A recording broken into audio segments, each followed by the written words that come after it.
Hola, ¿cómo están? Buenas tardes o buenos días o buenas noches. No sé qué horario tengas tú en este momento, pero te doy la bienvenida. Muchas gracias por acompañarme. Yo soy Liliana Parga y te invito a una hora en buena compañía y sobre todo para aprender de la palabra de Dios. Por favor, no te vayas porque vamos a tener una clase muy hermosa con mucha palabra de Dios, con mucho conocimiento y por eso te invito a que te sientes en tu lugar preferido con tu bebida preferida y pongas todo tu corazón y tu mente en lo que el Señor nos quiere decir en el día de hoy. Como siempre, mientras ustedes hacen eso, permítanme en un segundo, yo comparto las diapositivas y enseguida comenzamos. Entonces, espero que ya casito estén viendo la pantalla verde. Ya casi, ¿no es cierto? Ahí la están viendo. Entonces, tomen cuadernito, papel, lápiz y para que puedan tomar nota de todo lo que vamos a aprender hoy. Para los que nos visitan por primera vez, este es un grupo que se llama Del Génesis al Apocalipsis. Como les dije, mi nombre es Liliana Parga y lo que hacemos es reunirnos una vez a la semana para estudiar la palabra de Dios, la Biblia. Realmente no es un estudio profundo, lo que hacemos es tener un primer contacto con el manual de instrucciones. La idea es que leemos un versículo o un pasaje y damos una explicación muy sencilla. Entonces, bienvenidos y comenzamos. Hoy nos encontramos en nuestra clase número 94. Las personas que quieran ver por primera vez o repasar las 93 clases anteriores es muy fácil. Entran a YouTube, ponen Liliana Parga y en la sección de videos encuentran todas las clases en orden. Pueden hacer comentarios, les agradezco por los likes y para que las compartan. Estamos haciendo en este momento un estudio de los libros del Nuevo Testamento. En esas 93 clases que les digo, ustedes van a encontrar entonces los evangelios, Mateo, Marcos, Lucas y Juan, el libro histórico que es Hechos de los Apóstoles, las 13 cartas paulinas, comenzando desde Romanos hasta Filemón, el grupo de las cartas generales, comenzando con Hebreos y terminando con Judas, y desde hace 8 días empezamos la última sección del Nuevo Testamento, que es el libro profético, el Apocalipsis. Ya llevamos 4 años en este estudio y como siempre me gusta recordar algunos puntos claves de lo que vimos hace 8 días para que ustedes entren en contexto y no estén como tan perdidos. Entonces, hace 8 días les explicaba que no podíamos entrar de lleno como lo hemos hecho en todos los libros del Nuevo Testamento a explicar Apocalipsis capítulo 1, versículo 1, porque Apocalipsis hace parte de una doctrina que se conoce como escatología. Entonces, primero tenemos que dar unas generalidades, unas bases de escatología para que podamos entender mucho mejor de qué se trata el libro del Apocalipsis. Y hace 8 días empezamos por el principio que es la definición de escatología. La palabra escatología está compuesta por dos vocablos, escatos, que significa último, y logos, que significa estudio o conocimiento. Por eso escatología se refiere al estudio de los últimos eventos de la historia de la humanidad. Es decir, que Dios en su soberanía, por amor y por misericordia, porque sabe lo que nos gusta a nosotros los seres humanos, conocer el futuro, nos dejó plasmado en la Biblia algunos acontecimientos que van a suceder en los últimos días de la historia de la humanidad. Y como es algo directamente para los seres humanos, lo primero que aprendimos es que Dios en la Biblia tiene clasificada la humanidad en tres grupos diferentes. Para los que quieran ver más profundamente este tema, entonces les recomiendo que vean la clase número 93.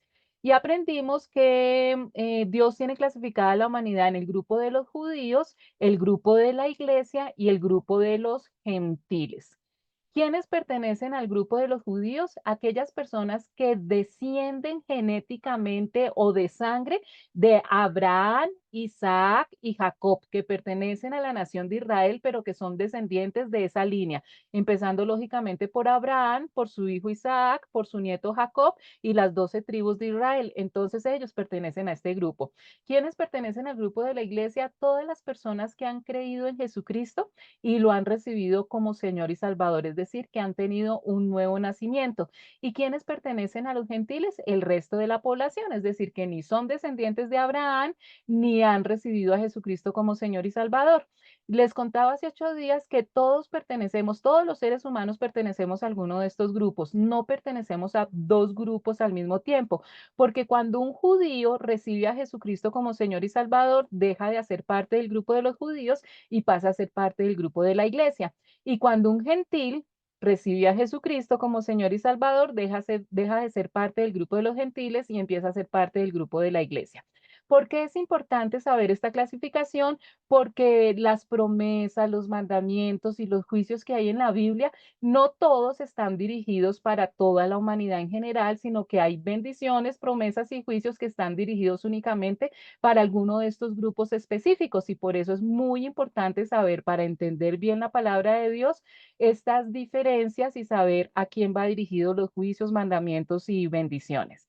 Entonces, ya teniendo esto claro, pasamos al siguiente tema que vimos anteriormente y es que la Biblia está llena de doctrinas. La palabra doctrina significa enseñanzas y para nosotros poder tener una mejor relación con Dios y con Jesucristo, nosotros tenemos que comprender cuáles enseñanzas nos ha dejado Dios en la Biblia a través de personas que fueron inspiradas por el Espíritu Santo. Y aprendimos que en la Biblia hay doctrinas o enseñanzas fundamentales que son aquellas verdades que son la columna vertebral del cristianismo, es decir, aquellas verdades, aquellas cosas, enseñanzas que nosotros encontramos en la Biblia y que nos hacen cristianos, no son negociables, es decir, que si una persona lleva el título de cristiano es porque cree esas doctrinas, porque cree esas enseñanzas, pero también hay unas doctrinas llamadas generales, que son enseñanzas no fundamentales que se prestan para diferentes interpretaciones por no estar totalmente explicadas en las escrituras. Es decir, que hay algunas enseñanzas en la Biblia que no están al 100% explicadas y por lo tanto eso ha hecho que se creen, que existan diferentes escuelas o posiciones sobre esas enseñanzas. Como no están explícitamente en la Biblia, entonces han llevado a diferentes interpretaciones. Créanme que yo también le he preguntado al Señor mucho de eso, ¿por qué no nos explicaste esto bien en la Biblia y no tuviéramos tantos problemas hoy en día de tantas interpretaciones y tantos grupos diferentes dentro del cristianismo? Porque era importante que nosotros supiéramos esta diferencia de doctrinas fundamentales y doctrinas generales, porque todo lo que tiene que ver con escatología hace parte de las doctrinas generales. Es decir, que hay cosas que Dios nos dice en la Biblia sobre los últimos tiempos, pero no están al 100% explicadas, por lo tanto, han llevado a muchas explicaciones diferentes y eso ha hecho que dentro del mismo cristianismo, cristianismo de sana doctrina, haya personas que tengan diferentes opiniones o interpretaciones de esas enseñanzas. Y uno de los primeros temas más controversiales que existen dentro de la escatología, pues precisamente son las dispensaciones. ¿Qué quiere decir esto? Que las dispensaciones hace parte de alguna de las enseñanzas o doctrinas generales. Es decir, que no todos los cristianos de sana doctrina creen en las dispensaciones. Y así pasan con algunos otros temas escatológicos. Lo que Pablo nos dice en su palabra a través del Espíritu Santo es que nosotros los cristianos no debemos pelearnos, ni discutir, ni perder el tiempo en estas doctrinas generales, porque realmente vamos a saber quién tenía la verdad únicamente o quién estaba en lo correcto únicamente cuando estemos nuevamente con el Señor Jesucristo. Entonces, que no debemos discutir por esto. Lo único que tenemos que ser radicales es en cuanto a las doctrinas fundamentales, pero con las doctrinas generales no. Entonces, empezamos precisamente a ver este tema de las dispensaciones, que les decía hace 8 días que así como Dios creó el mundo en 7 días, Dios dividió la historia de la humanidad en 7 etapas. Entonces, a los que creemos en las dispensaciones, encontramos en la Biblia no solamente de una manera muy clara que Dios, por ser el creador y por ser totalmente soberano de su creación, Él es el que maneja los tiempos. Y tenemos muchos ejemplos en la Biblia que Dios cambia los tiempos y establece tiempos. Él es tan dueño del tiempo que puede hacer con él lo que quiera, tanto que Él es el que decide cuándo nacemos nosotros y cuándo morimos. Entonces, así como Él utilizó 7 días para la creación, porque saben ustedes que el número 7 es un número de Dios que significa que todo está completo, que todo está perfecto, que todo se ha terminado, pues Él también dividió la historia de la humanidad en 7 etapas. ¿Por qué necesitamos estas dispensaciones? Muy fácil. Y aquí ya empezamos tema nuevo. Esto ya, lo que vamos a ver de ahora en adelante, no lo vimos hace 8 días. Para poder entender por qué se necesita comprender las dispensaciones, que Dios dividió la historia de la humanidad en 7 etapas, tenemos que recordar que Dios creó un mundo perfecto. La idea de Dios era la cereza del pastel que somos nosotros los seres humanos. Y nos amó Dios tanto antes de crearnos que hizo toda una creación para que nosotros la disfrutáramos, una creación perfecta. Pero fuera de ese regalo que nos da Dios a los seres humanos, que es un mundo perfecto, Él también nos da un regalo y es que nosotros tomemos nuestras propias decisiones. Es decir, que nosotros como seres humanos no seamos robots. Que estemos con Dios únicamente porque sea la única opción, porque no hay nada más que escoger, sino que Él nos abre diferentes caminos y que nosotros escojamos qué hacer. Entonces, por eso, aquí las cosas se complican un poquito más porque para nosotros poder hacer uso de nuestras decisiones, para poder tomar decisiones, tenemos que tener opciones. Y por eso es que Dios permite que todo esa rebelión que hubo con Satanás a través de ese otro camino, nosotros tuviéramos la opción sin presiones y sin ninguna otra decisión diferente, sino únicamente un camino, poder decidir si estamos con Dios o no estamos con Dios. Y por eso, aunque Dios hizo una creación perfecta y nos permitió estar en esa creación para que nosotros disfrutáramos plenamente de esa vida, Él pone un árbol conocido como el árbol del conocimiento del bien y del mal y prohíbe que comamos de su fruto. Pero eso lo hace precisamente para que nosotros tomemos opciones. Entonces, aquí es muy claro, no se trata solamente de simplemente comer del fruto de un árbol, sino que es de un árbol muy especial. Cuando Dios prohíbe que comamos del fruto del árbol del conocimiento del bien y del mal, lo que Dios nos está pidiendo es que Él quiere determinar qué es lo bueno y qué es lo malo. Si nosotros le ponemos lógica a esto, pues definitivamente, el único ser capaz de determinar lo bueno y lo malo es Dios. Primero por ser nuestra creación y saber exactamente lo que nosotros necesitamos y porque Él es el único 100% justo e imparcial. Si nosotros decidimos qué es bueno y qué es malo, siempre van a estar involucradas nuestras emociones y nuestras conclusiones siempre van a ser subjetivas. Por eso es que no hay justicia en este mundo, porque definitivamente nosotros no sabemos distinguir lo bueno y lo malo, porque para mí puede ser algo bueno, pero para otra persona puede ser algo malo. Entonces Dios quiso con esta opción que nos dio, con este nuevo camino, Él determinar qué era lo bueno y lo malo. Pero como nos regaló el libre albedrío, entonces por eso nos dice, si ustedes quieren obedecerme, porque todo se reduce a la obediencia, van a recibir bendiciones, pero si ustedes no quieren obedecerme, pues van a recibir maldiciones. Es decir, muy claramente Él nos dice qué nos va a pasar según la decisión que nosotros vayamos a tomar, pero nos deja tomar la decisión.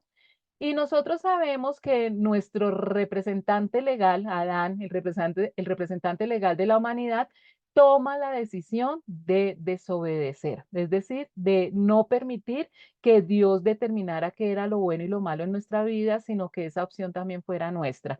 Y como castigo por la desobediencia viene la expulsión del paraíso, para que nosotros no tuviéramos acceso al árbol de la vida que era el que nos permitía vivir por toda la eternidad, pero ya con el título de pecadores, pues íbamos a vivir toda la eternidad con esas maldiciones y por eso Dios en su infinito amor, que es incomprensible porque Dios ha amado tanto la humanidad, Él decide que nos va a dar entonces muchas oportunidades para que nosotros podamos recuperar ese paraíso que se perdió. Y eso es precisamente el tema de la Biblia. El Génesis nos cuenta que perdimos una vida perfecta, que perdimos el paraíso. Todo el resto de la Biblia es contándonos cómo podemos recuperar ese paraíso y el Apocalipsis nos cuenta que al final vamos a recuperar esa vida perfecta. Y eso es muy importante entenderlo a través de las dispensaciones. Entonces, sin más preámbulos, vamos a comenzar. La palabra dispensación significa simplemente etapa. Entonces, Dios divide la historia de la humanidad en 7 etapas. ¿Qué es lo que encontramos en cada una de estas etapas o en cada una de estas dispensaciones? Primero, una responsabilidad, es decir, las personas, los seres humanos que vivan en esa etapa determinada van a tener una responsabilidad para mantenerse o para recuperar la vida perfecta en el paraíso. Pues lógicamente, la única etapa, la primera etapa, lo que tenían que hacer los seres humanos que vivían en esa etapa era mantenerse en ese paraíso, pero el resto de las etapas es recuperar la vida plena que Dios nos ha dado inicialmente. Infortunadamente y tristemente vamos a encontrarnos que en cada etapa hay un fracaso total por parte de los seres humanos, es porque hay una desobediencia o un pecado, es decir, esa responsabilidad que tienen los seres humanos en cada dispensación no se logra completar y por ese fracaso hay un juicio de parte de Dios, es decir, una disciplina o un castigo. Pero como Dios nos ama tanto, nos da una esperanza, es decir, una segunda oportunidad para que nosotros podamos recuperar el paraíso perdido. Y vamos a ver que no solamente nos da una segunda, sino una tercera, cuarta, quinta, sexta oportunidad para que podamos volver a tener acceso a esa vida plena y eterna que Dios desde un principio había diseñado para los seres humanos. Y bueno, estas características las vamos a entender mejor viendo cada una de las dispensaciones. La primera dispensación o la primera etapa se conoce con el nombre de la etapa edénica o de la inocencia. Edénica porque es el tiempo que se vive en el Edén, en el paraíso. Entonces, todos los seres humanos que vivían en esta etapa, que eran dos únicamente, Adán y Eva, también se conoce esta etapa como la inocencia porque estos seres humanos vivían como niños, no tenían la maldad en su corazón, eran inocentes como niños. Por eso se conoce esta etapa como la dispensación o la etapa de la inocencia. Esta etapa comienza desde la creación del mundo y se acaba con la expulsión de Adán y Eva del paraíso. Abarca en la Biblia desde Génesis 1 hasta Génesis 3. Y esta es otra prueba de que Dios dividió la historia de la humanidad en dispensaciones, porque la Biblia también está sistemáticamente ordenada en etapas. Lo vamos a ver entonces cómo está ordenada en la Biblia con cada uno de los libros que hacen parte del manual de instrucciones. Entonces, comienza con la creación del mundo y termina con la expulsión de Adán y Eva del paraíso. No sabemos exactamente cuánto duró esta etapa. Realmente la Biblia no nos da ni un mínimo detalle para nosotros poder adivinar o saber cuánto duró esta etapa, pero sabemos que comenzó en la creación y termina con el pecado, con la expulsión. ¿Cuál era la responsabilidad de Adán y Eva en esta etapa? Facilísimo. Dios nos había dado una cantidad de cosas y cualquier decisión que Adán y Eva hubieran tomado iba a ser correcta. Menos comer del fruto del árbol del conocimiento del bien y del mal. Esa era la única responsabilidad, no comer de ese fruto. ¿Cuál fue el gran fracaso? Pues la desobediencia porque comieron del fruto del árbol prohibido.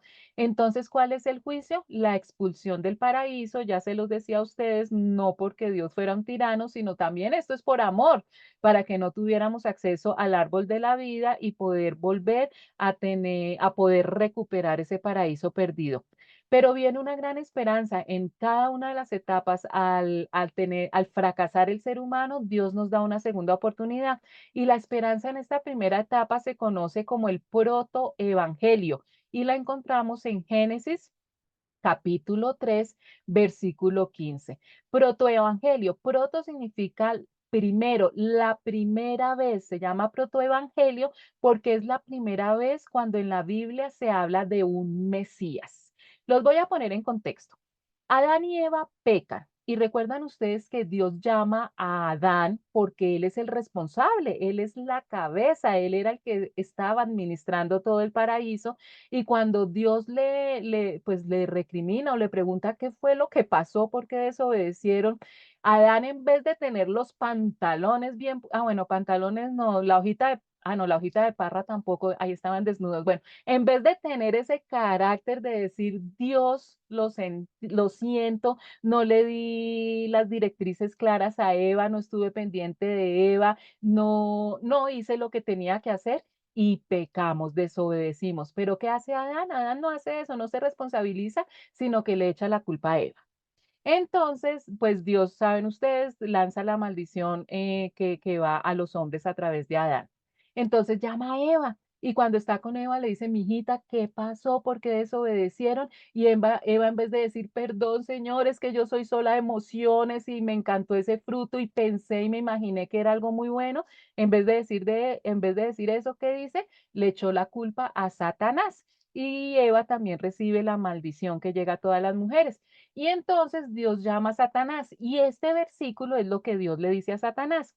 Dios le dice, y pondré enemistad entre tú y la mujer, es decir, que habrá una enemistad entre Satanás y las mujeres. Ahora entienden por qué las mujeres han sido tan maltratadas, menospreciadas a través de la historia de la humanidad porque desde siempre Satanás ha estado detrás de que la mujer sea maltratada. Y fíjense en ustedes que aquellos países que están mucho más lejanos de la verdad son aquellos países que más han maltratado y siguen maltratando a la mujer.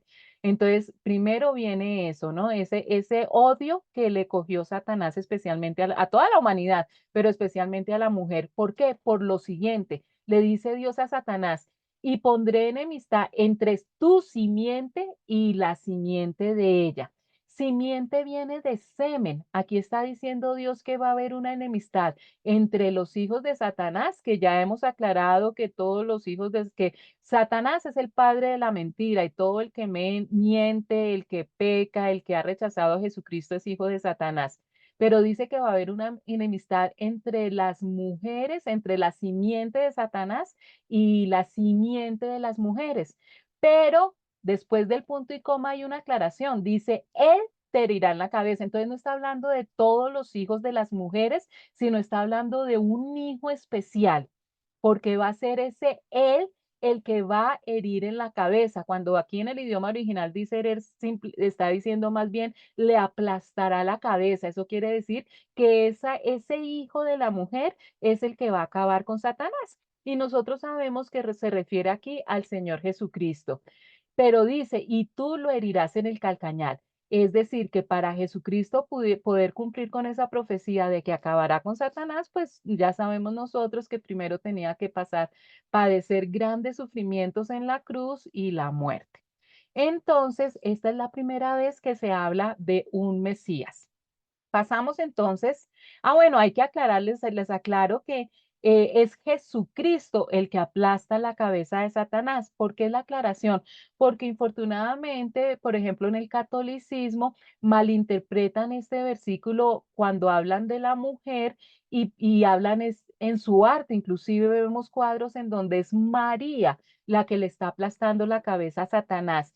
Pero esto es incorrecto. El versículo es muy claro. No es María, no es la mujer, sino la simiente de la mujer, es decir, el hijo. Es decir, que el que acaba con Satanás no es María, sino es el Señor Jesucristo.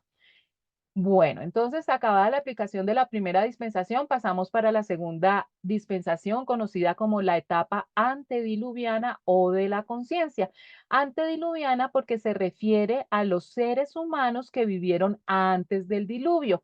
Y para esta época, es decir, todas las personas que nacieron, descendieron de Adán y Eva después de ser expulsados del paraíso y empezaron a poblar la tierra, ya tenían conciencia de lo bueno y de lo malo. Entonces Dios aquí ya les dice, bueno, ustedes ya tienen es que multiplicarse, llenar la tierra y empezar a vivir para tener también, aunque no van a tener una vida plena como Dios lo había diseñado desde el principio, la idea es que ustedes puedan recuperar el paraíso. ¿Cuál? Ah, bueno, esta etapa antediluviana comienza entonces con el asesinato de Caín, cuando Caín mata a Abel, hasta y cuando empieza el diluvio universal.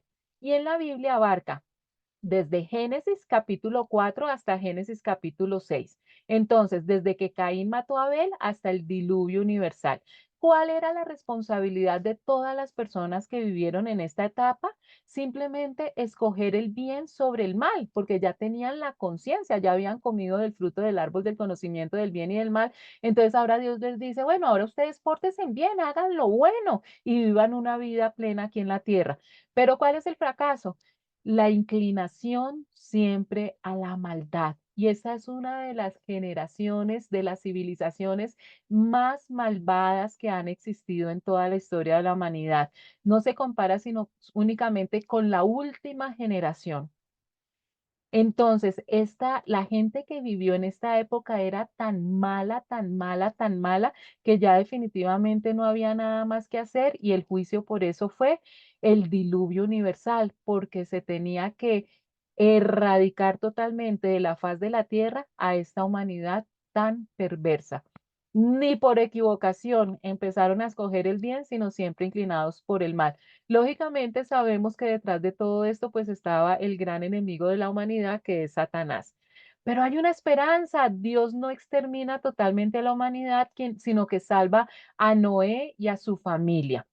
Noé, con su esposa, con sus 3 hijos y sus 3 nueras, es decir, 8 personas en total, logran salvarse del gran diluvio. Cuando pasa el diluvio, entonces ellos llegan a tierra seca nuevamente para comenzar una siguiente etapa, que es la tercera, la etapa postdiluviana o de los gobernantes.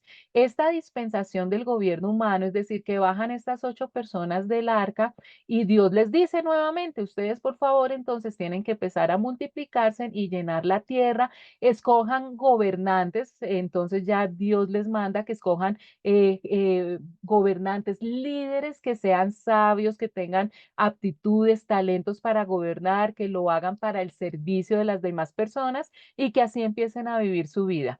Esta etapa comienza cuando se acaba el diluvio y termina en la construcción de la Torre de Babel.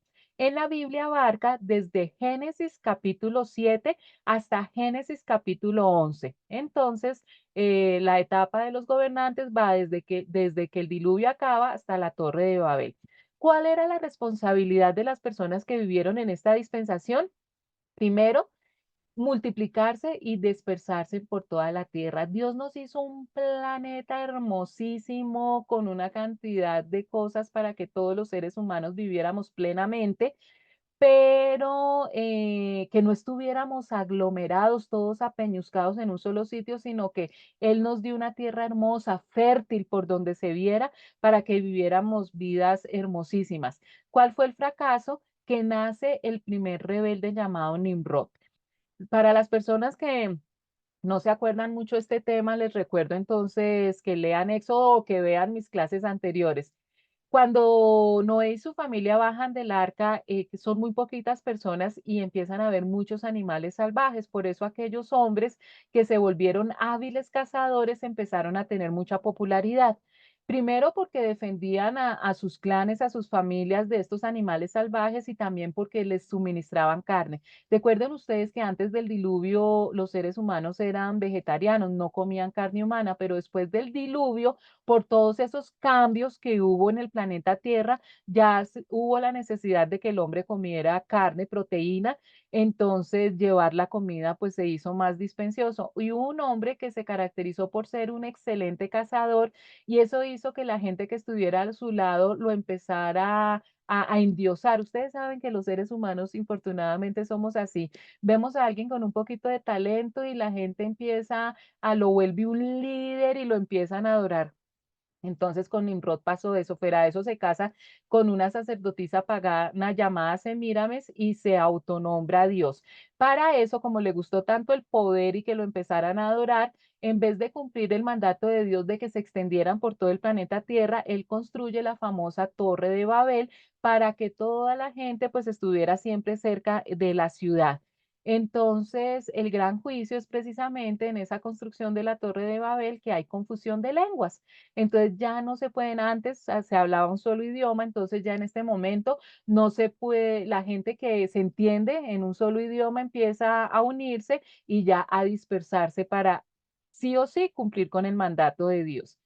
¿Cuál es la esperanza aquí en este momento? Ya Dios decide no tratar con la humanidad en general. Ya le ha dado 3 veces la oportunidad a los seres humanos para recuperar el paraíso perdido y siempre ha fracasado. Entonces Dios decide que va a escoger a una nación, que es el pueblo de Israel. Dios se inventa una nación para que estuviera apartada de todo el resto de la humanidad pecadora inclinada siempre al mal. Una nación que tuviera bendiciones de tal manera que esas bendiciones posteriormente llegaran a todo el resto de la humanidad. Una nación con dos propósitos importantísimos. Primero, que fueran los guardianes, los que preservaran la palabra de Dios, la Biblia, y que a través de ellos llegara el plan de salvación a toda la humanidad y que a través de esa nación llegara el Mesías. Entonces, una nación súper especial. Entonces, de ahora en adelante, las dispensaciones, las etapas, las oportunidades que Dios le está dando a la humanidad, las haces a través del pueblo de Israel. Por eso la cuarta etapa se conoce como la dispensación patriarcal o de las promesas. Es decir, que ya en este momento van a haber patriarcas, van a haber personajes importantes y Dios empieza a hacer una serie de promesas con la nación de Israel para que llegue la oportunidad de recuperar el paraíso. Esta etapa comienza desde el llamado de Abraham, que ustedes saben que es el primer patriarca, hasta que el pueblo de Israel es llevado cautivo, es hecho esclavo en Egipto. En la Biblia abarca desde Génesis capítulo 12 hasta Éxodo capítulo 2. Entonces va desde el llamado de Abraham hasta la esclavitud en Egipto. ¿Cuál era la responsabilidad de los seres humanos, de la nación de Israel en este momento? Entre muchas promesas y pactos que se hizo entre Dios y el pueblo de Israel, estaba uno muy importante y era que ellos debían permanecer en la tierra prometida. Recuerden que Dios llama a Abraham, que era de Ur de Caldea, es decir, era pagano, y le dice que vaya. Una de las de muestra de fe de Abraham era que fuera una tierra que él le prometía una tierra que fluía leche y miel, que se conocía como la tierra de Canaán. Pero ¿cuál fue el fracaso? Resulta que hubo unos años de hambruna, y recuerden ustedes que estamos hablando de Abraham, su hijo Isaac, su hijo Jacob. Jacob tiene 12 hijos, esos 12 hijos venden a José, a uno de los hijos a Egipto, él llega a Egipto, logra llegar a un puesto, es el segundo al mando después del faraón, vienen unos años de hambruna y cuando Jacob manda a sus hijos a comprar comida en Egipto, tienen un reencuentro con José, le dan éxodo escuchan mis clases. Y entonces José le hace la invitación a toda su familia que estaba en la tierra prometida a que fueran a Egipto a pasar los 5 años que faltaban de hambruna. Dios les da ese permiso, pero el fracaso es porque ellos después de que pasa la hambruna no regresan a la tierra prometida, sino que se quedan en Egipto. Estaban muy cómodos y se quedan allí. Entonces el juicio es que poco a poco Egipto los va volviendo esclavos y están allí 430 años de esclavitud. ¿Cuál es entonces la esperanza? Un hombre llamado Moisés que los libera. Y allí comienza la quinta dispensación, conocida como la etapa de la ley. Esta dispensación comienza cuando ellos salen de Egipto hasta la resurrección de Jesucristo. Es una de las etapas más largas. En la Biblia abarca desde Génesis capítulo 13 hasta los 4 evangelios, hasta Juan, Mateo, Marcos, Lucas y Juan. Entonces, como les decía, es una de las etapas más largas porque va desde la salida de Egipto hasta la resurrección de Jesucristo. ¿Cuál era la responsabilidad de todas las israelitas que vivieron en esta etapa para poder recuperar el paraíso? Como su nombre lo indica, era cumplir la ley. Entonces fue en este momento, en esta etapa, en esta dispensación, que Dios le da a Moisés el decálogo, los 10 mandamientos y toda la ley mosaica. Entonces, los israelitas lo que tenían que hacer era cumplir la ley. Como sabemos nosotros, el gran fracaso es que definitivamente ningún israelita pudo cumplir la ley. Por el contrario, se caracterizaron por gran idolatría e inmoralidad sexual. Por un momento, según el líder que hubiera en ese momento, ellos obedecían a Dios, estaban muy pendientes de la ley, pero apenas ese líder moría, ellos se apartaban totalmente, se unían con gente pagana y se volvían idólatras y con gran inmoralidad sexual. Entonces, por eso aquí vienen varios juicios. El primero es, ustedes saben que recién salieron de Egipto, hicieron un becerro de oro y empezaron a adorarlo. Entonces, el castigo para estas personas que salieron de Egipto, estos israelitas que salieron de Egipto, era que no entraran a la tierra prometida. Y durante 40 años estuvieron dando vueltas por el desierto hasta que toda esa generación murió. Pero cuando ellos ya llegaron a la tierra prometida y trataron de reconquistarla, no obedecieron al 100% la orden de Dios de que exterminaran totalmente a esas naciones paganas que habían en Canaán, que eran naciones que ya no tenían salvación, totalmente endemoniadas, con una maldad impresionante, y Dios quería erradicar totalmente ese pecado y por eso le da a ellos la orden de exterminarlos, pero ellos obedecen a medias, dejando algunas naciones, y por eso estas mismas naciones paganas que ellos no exterminaron se vuelven la piedra de tropiezo hasta el día de hoy. Dios utiliza esas naciones paganas para disciplinar al pueblo de Israel y durante toda su historia han sido perseguidos por esas naciones. Fuera de eso, unos años después, ese gran país creado por Dios por rencillas internas y por falta de sabiduría y por todo el pecado que había, se divide en dos. En el norte, compuesto por 10 tribus, Israel se quedan con la franquicia en el norte, cuya capital era Samaria, y en el sur, Judá, porque era la tribu más grande, con la capital Jerusalén, donde se encontraba el templo.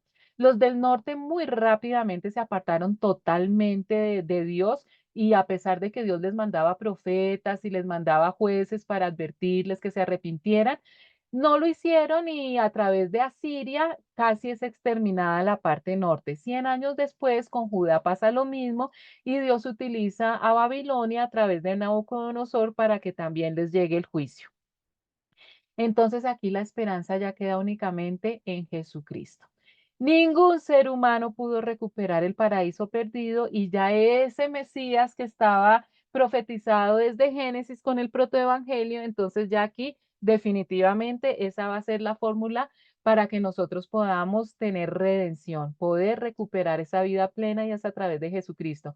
El nacimiento, la crucifixión, y la resurrección de Jesucristo es lo que nos garantiza que podemos volver a recuperar el paraíso perdido. Y ahí comienza la sexta dispensación, conocida como la etapa de la gracia o la etapa de la iglesia. Esta etapa oficialmente comienza con Pentecostés y va a terminar en el rapto de la iglesia. Sí, chicos, esta es la etapa en la que estamos viviendo actualmente.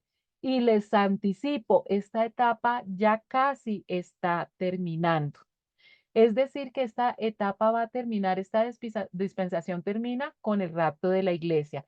En la Biblia abarca desde el libro de Hechos capítulo 2 hasta Apocalipsis capítulo 3. Entonces, esta etapa que estamos viviendo comenzó en Pentecostés y va a acabar en el rapto de la iglesia. Entonces, ¿cuál es nuestra obligación en esta etapa? ¿Cuál es nuestra responsabilidad en este momento para nosotros recuperar el paraíso perdido? Es muy fácil. creer en Jesucristo y recibirlo como nuestro Salvador y Señor, es decir, el nuevo nacimiento. Nosotros nos encontramos en la sexta dispensación y esto es lo que nosotros tenemos que hacer para recuperar el paraíso. No es guardar la ley, porque esa era la responsabilidad de los que vivían en la quinta dispensación. Por eso es absurdo aquellos cristianos que se dicen cristianos hoy en día y que dicen que tienen que seguir guardando las fiestas judías, circuncidarse, guardar el sábado, hablar en medio hebreo, porque o si no, no van a recibir la salvación. No, eso era lo que le tocaba a los de la quinta etapa. Y por eso es tan importante, conociendo las dispensaciones, también entender muchas cosas de la Biblia.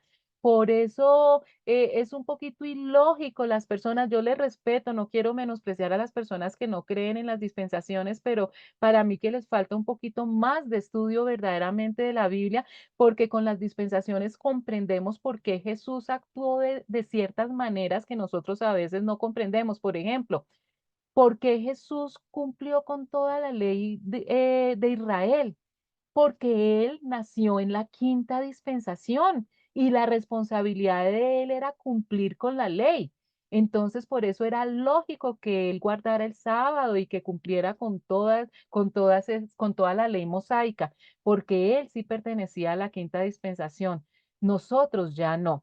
Entonces, ¿cuál fue el fracaso? Existen dos fracasos. Primero, aquellas personas que rechazan a Jesucristo, es decir, que los que ya hemos tenido el nuevo nacimiento ya no fracasamos y eso nos debe tener con todo el gozo. Por eso es que los cristianos debemos estar siempre alegres porque el propósito más importante que nosotros como seres humanos tenemos aquí en la tierra es recuperar el paraíso perdido y nosotros ya lo hicimos al aceptar a Jesucristo como Señor y Salvador. Pero aquellas personas que todavía están rechazando a Jesucristo están en un total fracaso. ¿Cuál es el juicio? Lo más triste es que una persona que en esta dispensación rechace a Jesucristo y se muera, el juicio es el infierno. Ya no tiene más oportunidades. Solamente tenemos esta vida para poder recuperar el paraíso perdido y solamente es a través de Jesucristo. Entonces, una persona que se muera rechazando a Jesucristo se va para el infierno. Sin embargo, aquí hay una segunda oportunidad. Dios sigue dando segundas oportunidades y es para aquellas personas que cuando se termine esta dispensación todavía están vivos. ¿Cuándo se termina esta dispensación?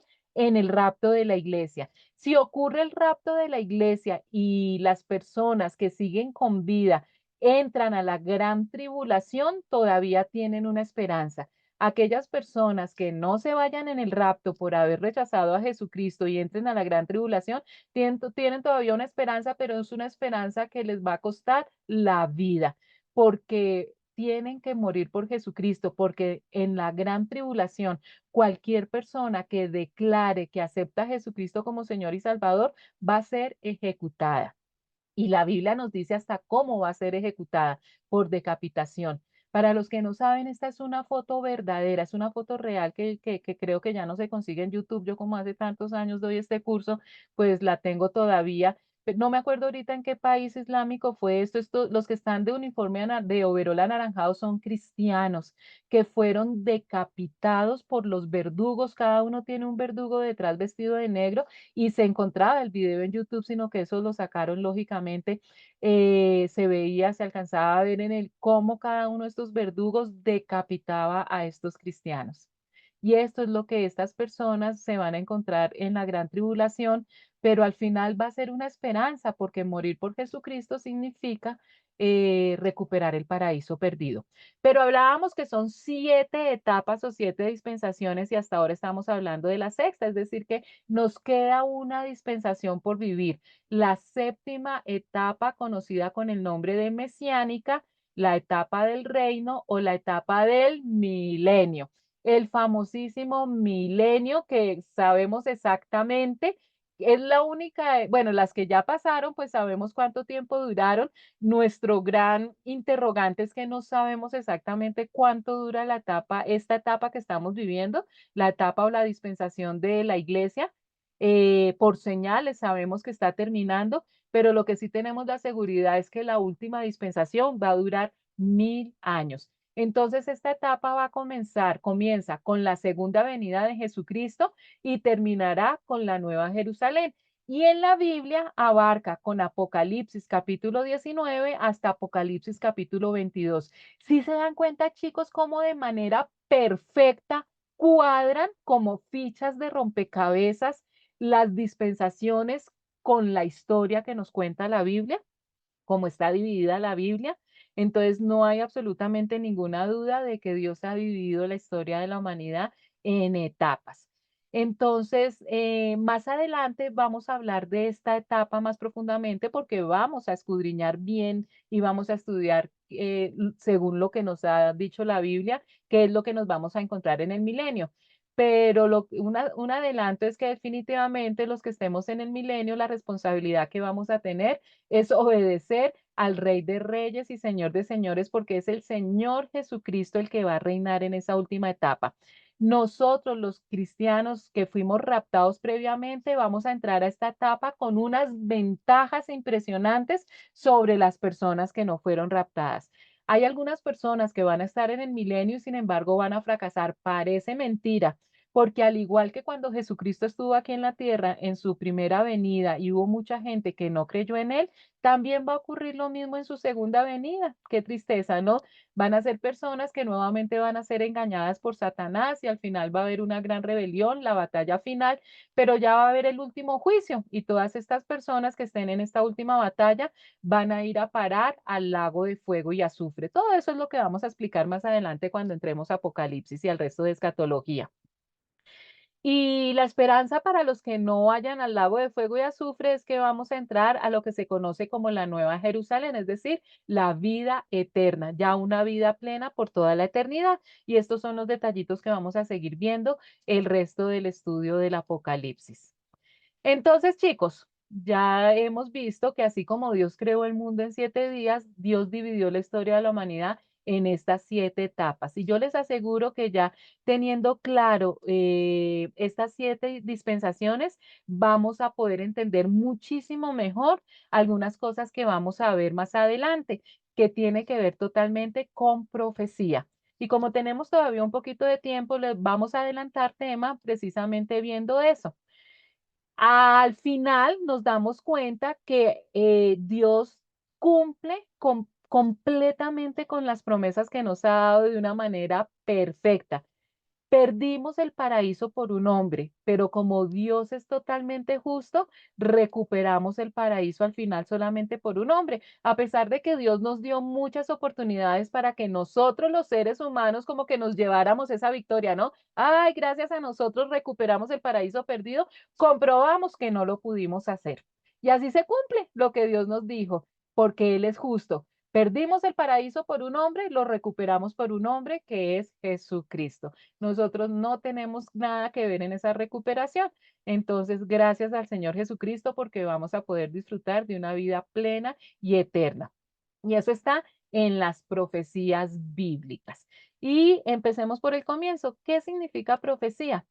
La profecía bíblica se refiere a la aparición de Dios o de un emisario suyo, es decir, que Dios mismo o escoge a una persona que por medio de un discurso, o sea, con palabras o a través de una visión o a través de un sueño, nos revela eventos relacionados con personas individuales, con la vida personal de alguien o más frecuentemente con el futuro de Israel como pueblo elegido de Dios y también revelación que tiene que ver con toda la humanidad en general.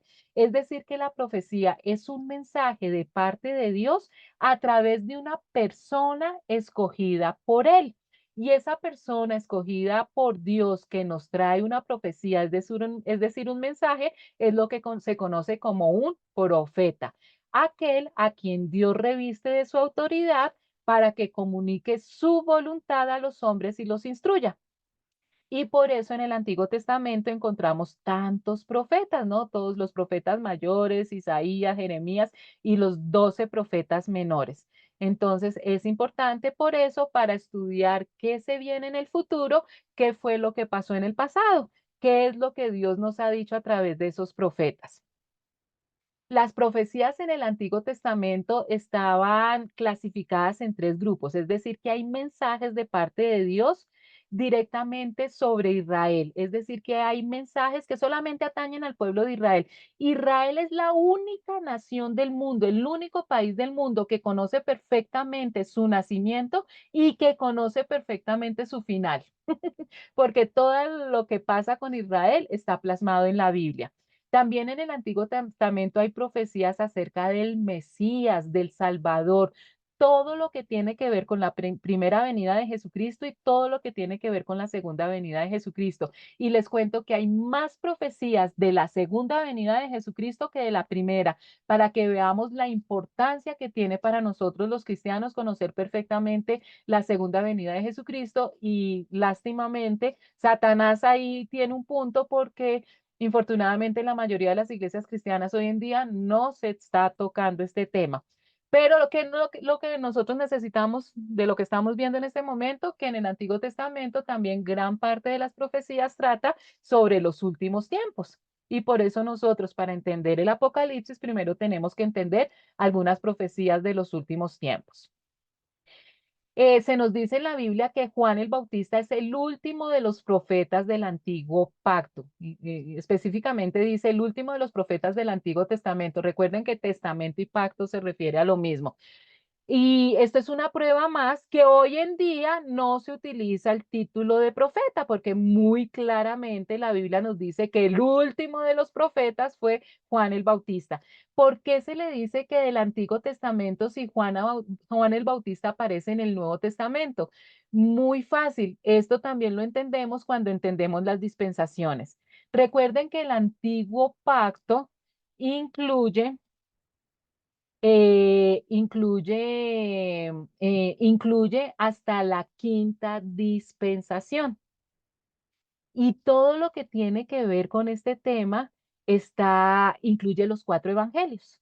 Es decir, que realmente el Nuevo Testamento debería empezar con el libro de Hechos de los Apóstoles. Pero el Nuevo Testamento comienza con los cuatro evangelios, aunque realmente todo lo que se habla en el Nuevo Testamento todavía hace parte del antiguo pacto. Por eso, Juan el Bautista vive en el antiguo pacto y por eso se le da el título del último profeta del antiguo pacto. Entonces, eso es importante entenderlo. También que Jesucristo es conocido como el máximo de los profetas.